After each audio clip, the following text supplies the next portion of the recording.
6월 8일 월요일입니다. 새로운 한 주가 시작됩니다. 이번 한 주도 하나님의 말씀으로 큰 힘을 얻으시길 바랍니다. 평면목 창세기 20장 주의 간성의 법칙입니다. 먼저 기도로 시작하신 후 성경을 1회에서 3회 읽으시길 바랍니다. 꾸준한 영성 훈련은 당신의 인생을 변화시킵니다. 말씀 다 읽으셨나요? 1. 주의 간성의 법칙. 아브라함은 과거 애굽에서도 바로 왕에게 오늘 이야기와 똑같이 사라를 누이라고 속였던 경우가 있었습니다. 목숨의 위협을 느낄 만큼 두려워서 그랬습니다.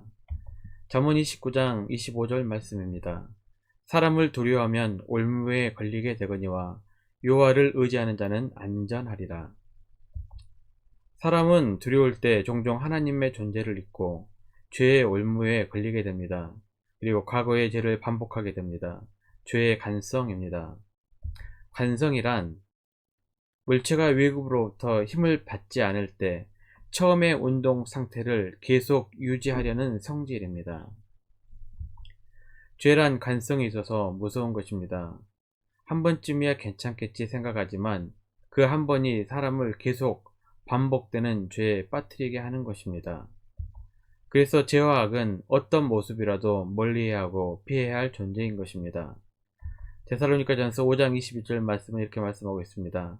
악은 어떤 모양이라도 버리라. 왜 그렇습니까? 한 번 빠지면 그 간성에서 나올 수 없기 때문입니다. 이것이 바로 죄의 간성의 법칙입니다. 뉴스를 보게 되면 마약에 한번 손을 대고 영원히 그 고리를 끊지 못한 사람들의 이야기를 종종 봅니다. 그만큼 관성이 크게 작용하기 때문입니다. 더욱 심각한 것은 이 죄의 모습이 유전이 될 수도 있다는 사실입니다. 후일 아브라함의 아들 이삭도 이 죄의 행태를 그대로 따릅니다. 부전자전이라고 하나요? 어쩌면 죄도 똑같은 모습으로 유전이 되었을까요? 아직 이삭이 태어나기도 전의 일인데 말입니다. 그래서 죄는 참으로 무서운 것입니다. 그렇다면 어떻게 죄의 간성을 끊을 수 있을까요? 다시 한번 간성의 법칙을 떠올려 봅시다. 간성이란 물체가 외부로부터 힘을 받지 않을 때 처음의 운동 상태를 계속 유지하려는 성질입니다. 그렇다면 뭔가 외부로부터 힘을 받아야만 죄의 간성에서 벗어날 수 있습니다. 그 힘은 무엇일까요? 로마서 8장 2절입니다. 이는 그리스도 예수 안에 있는 생명의 성령의 법이 죄와 사망의 법에서 너를 해방하였습니다. 생명의 성령의 법이 죄의 고리와 간성에서 우리를 완전히 해방하였다라고 기록하고 있습니다. 우리는 죄의 간성에서 벗어나기 위해 늘 성령님을 의지해야 합니다. 성령 충만해야 합니다. 우리의 힘으로 죄와 싸워 이길 수 없습니다. 오늘 하루도 성령님을 의지하며 과거 나의 죄악된 모습으로 돌아가지 않도록 성령 충만을 간구하시길 바랍니다. 2번. 어떤 악도 하나님의 계획을 막을 수는 없다. 사탄은 하나님의 계획을 틀기 위해 무수히 많은 꾀를 부립니다. 선악과로 하와를 유혹해서 죄에 빠지게 한 것부터 시작하여 아브라함을 통하여 오실 예수 그리스도로 이어지는 족보를 방해하기 위해 2번이나 꾀를 수작을 부립니다. 사탄은 온갖 방법을 통하여 하나님의 계획과 섭리와 뜻을 방해합니다. 그러나 아무리 사탄이 바라게도 하나님의 계획을 막을 수는 없습니다. 하나님을 이길 수 있는 존재는 없기 때문에 그렇습니다. 창세기 20장 6절입니다. 하나님이 꿈에 또 그에게 이르시되 내가 온전한 마음으로 이렇게 한 줄을 나도 알았으므로 너를 막아 내게 범죄하지 아니하게 하였나니 여인에게 가까이 하지 못하게 함이 이 때문이니라. 하나님께서는 어떻게 해서든지 하나님의 뜻을 이루어 가십니다. 그렇기 때문에 하나님의 뜻을 가로막는 죄를 범해서는 안 됩니다. 당신의 기도가 하나님의 뜻을 바꿀 수 있다라고 매우 신앙이 있는 것처럼 말씀하시는 분들을 가끔 봅니다.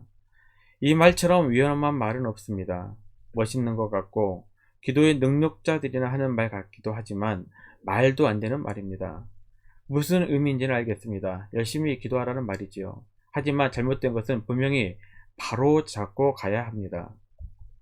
세상 그 누구도 하나님의 뜻을 바꿀 수 없습니다. 우리가 할 일은 하나님의 뜻을 바꾸는 것이 아닙니다.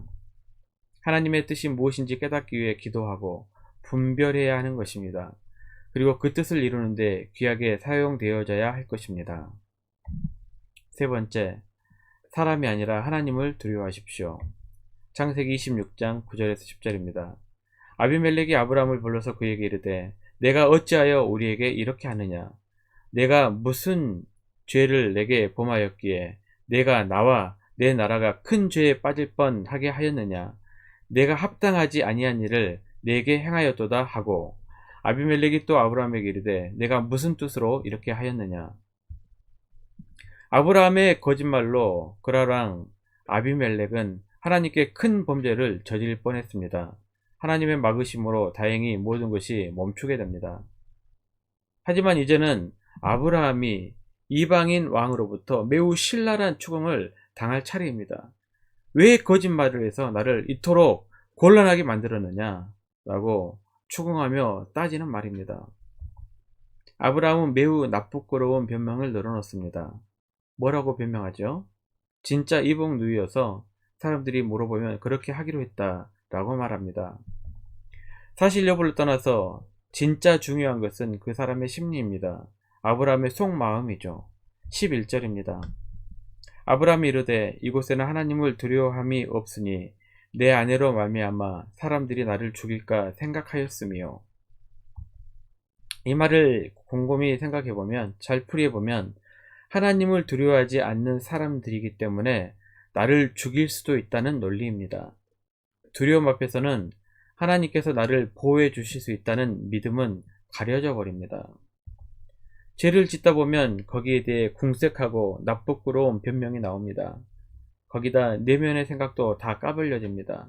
더 나아가 자신의 믿음의 상태도 적나라하게 다 드러납니다. 아브라함의 이야기지만 제 이야기이기도 하고 예수 믿는 모든 사람들의 이야기이기도 합니다. 그렇습니다. 죄의 대가는 혹독합니다. 모든 것이 다 드러납니다. 나쁘끄럽습니다. 하지만 이렇게 다 민낯이 드러나야 문제가 해결됩니다. 우리 자신의 상태를 겸손하게 깨닫게 됩니다. 그리고 더 나아가 우리의 믿음이 성장하게 되면 이런 고백을 할 수 있게 됩니다. 마태복음 10장 28절입니다. 몸은 죽여도 영혼은 능히 죽이지 못하는 자들을 두려워하지 말고 오직 몸과 영혼을 능히 지옥에 멸하실 수 있는 이를 두려워하라. 하나님을 두려워하십시오. 하지만 우리의 영혼까지는 어쩔 수 없는 사람은 두려워할 필요가 없습니다. 왜 그렇습니까? 하나님께서 우리를 도우실 것이기 때문입니다. 오늘 하루도 하나님을 믿고 의지하고 나아가십시오. 우리를 도우시는 분은 하나님이시기 때문에 그렇습니다. 말씀 요약합니다. 첫 번째, 죄에는 간성의 법칙이 있습니다. 두 번째, 어떤 악도 하나님의 계획과 뜻을 바꿀 수 없습니다. 세 번째, 사람이 아니라 하나님을 두려워하십시오. 1년 성경 일독 주간 계획입니다. 오늘 월요일 시편 42편부터 45편까지 말씀을 천천히 읽고 묵상하시기를 바랍니다. 6월 중보기도 제목입니다. 또 코로나 바이러스 빨리 치료될 수 있도록 기도해 주시길 바랍니다. 그리고 평면묵 30분 영성훈련 가정에서 온 교우가 함께 동참할 수 있도록 기도하시길 바랍니다. 그리고 6월 종전과 통일의 그날이 올 때까지 계속해서 나라와 국가를 위해서 기도해 주시길 바랍니다. 혹시 가정에서 기도하시기 힘드신 분들은 새벽 6시부터 밤 10시까지 교회에 나오셔서 충분한 개인 기도 시간을 가지시길 바랍니다. 하루 30분씩 최선을 다하시길 바랍니다. 그러면 여러분의 삶이 변화될 것입니다. 영상을 다 보신 분들은 확인 문자를 보내시거나 유튜브에 댓글로 달아주시면 정기적인 영성훈련에 도움이 될 것입니다. 오늘 하루도 승리하시기를 기도합니다.